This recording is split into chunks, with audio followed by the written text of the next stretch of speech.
में मलते समय भस्मी से निकले कपड़े को फेंकने से एक प्राणी पैदा होता है जिसे भगवान शिव भस्मासुर के नाम से पुकारते हैं और भविष्य में भस्म लाने का कार्य उसे सौंपते हैं। आकाश में भ्रमण करता हुआ भस्मासुर वन में बैठे हुए असुरों के समीप आता है और भस्म के लिए शमशान भूमि का मार्ग पूछता है, किंतु असुर उसे सम्राट बनाने का लोभ देकर भगवान शिव से वरदान मांगने के लिए उकसाते हैं। भस्मासुर कैलाश पर आकर शिव से वरदान प्राप्त कर लेता है कि वो जिसके सिर पर हाथ रख देगा वो भस्म हो जाएगा।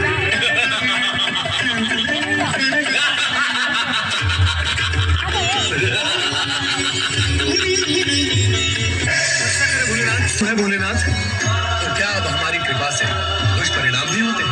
अवश्य होते हैं, हुए हैं और हो रहे हैं भोलेनाथ। अयोग्य और दुष्ट प्राणी को यदि ऐसे पद, अधिकार और सुविधाएं दी जाए जिसके वो योग्य नहीं है, तो क्या वो उसका दुरुपयोग नहीं करेगा भोलेनाथ? और फिर उसके दुष्परिणाम नहीं होंगे? तुम किसके विषय में कह रहे हो नारद? आप सब जानते हुए भी भोले बनते हैं, तभी तो आपको सब भोलेनाथ कहते हैं। आप भली भांति जानते हैं कि मैं भस्मासुर के विषय में कह रहा हूँ। तुम्हें क्या कष्ट दिया उसने? कष्ट? भोलेनाथ, वो मेरे सर पर हाथ रखने चला था। भोलेनाथ, मेरे प्राण तो जैसे तैसे बच गए, किंतु उस दुष्ट असुर ने मृत्यु का नंगा नाश ही आरंभ कर दिया था। भोलेनाथ, वो दुष्ट असुर निर्दोष प्राणियों को भस्म की ढेरी बनाता जा रहा है। भोलेनाथ, मेरी समझ में नहीं आता भोलेनाथ, आप क्यों दे देते हैं वरदान? आपकी कृपा और वरदान का कितना अनुचित लाभ उठा लेते हैं ये दुष्ट असुर। चिंता न करो नारद, हम शीघ्र ही इस अनर्थ को रोक देंगे। भस्मासुर, तुरंत उपस्थित हो जाओ।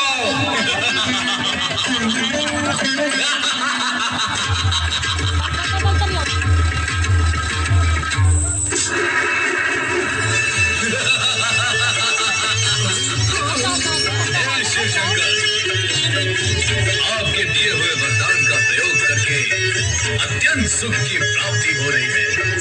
हम तुम्हें इसी समय भस्म कर देंगे।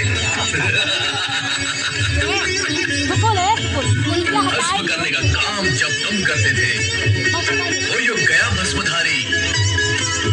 अब भस्म करने का कार्य मैं करता हूँ। मैं, इससे पहले कि तुम मुझे भस्म करो, मैं ही तुम्हें भस्म करके इस सुंदरी को अपना बना लेता हूँ। वही रुक जा दोस्त, प्रभु अपनी रक्षा करे। भाग जाए यहाँ से, भाग जाए प्रभु।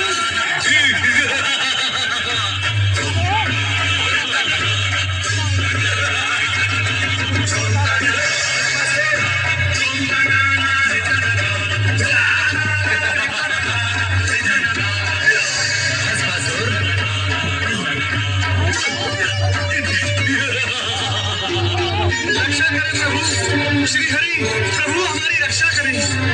नारद, तुम पर क्या संकट आ पड़ा? पिता तो आज भी है, किंतु जगत की नहीं, जगत पिता की। अर्थात? श्री हरि, भस्मासुर को वरदान देकर भगवान भोलेनाथ स्वयं संकट में पड़ गए हैं। वो दुष्ट भस्मासुर भगवान भोलेनाथ के सिर पर हाथ रखकर उन्हें भस्म करना चाहता है। पर नारद, ये भी तो शिवलीला ही है। शिवलीला? श्री हरि, ये कैसी शिवलीला है जिससे प्राण संकट में पड़ जाए? नारद, शिव ऐसी ही लीला करते हैं कि जगत के सारे प्राणी इस सत्य को जान और मान ले कि अयोग्य प्राणी को अधिक अधिकार और वरदान देने से जगत को दुष्परिणाम भोगने पड़ते हैं। किंतु इस समय तो आप उन्हें दुष्परिणाम भोगने से बचाएं। कहाँ है शिव शंकर? कहाँ है महादेव?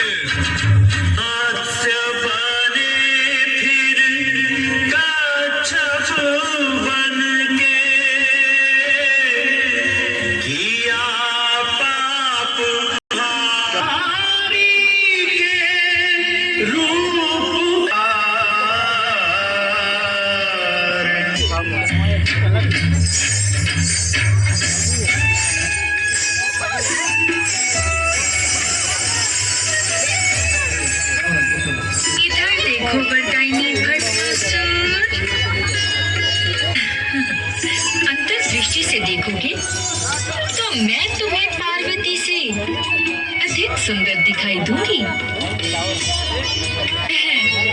त्रिभुवन मोहिनी हूँ।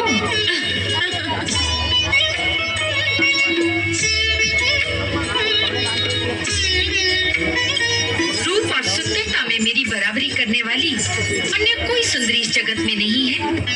हमारी कुल रीति के अनुसार कुल देवता को प्रसन्न करने के लिए तुम्हें उसी भांति नृत्य करना होगा जैसे कि मैं करूंगी। बोलो, करोगे ना? अरे तुम कहोगी तो नृत्य क्या, मैं कुकृत्य भी करूंगा। चलो शीघ्र नृत्य आरंभ करते हैं। तुम लोग को देखो।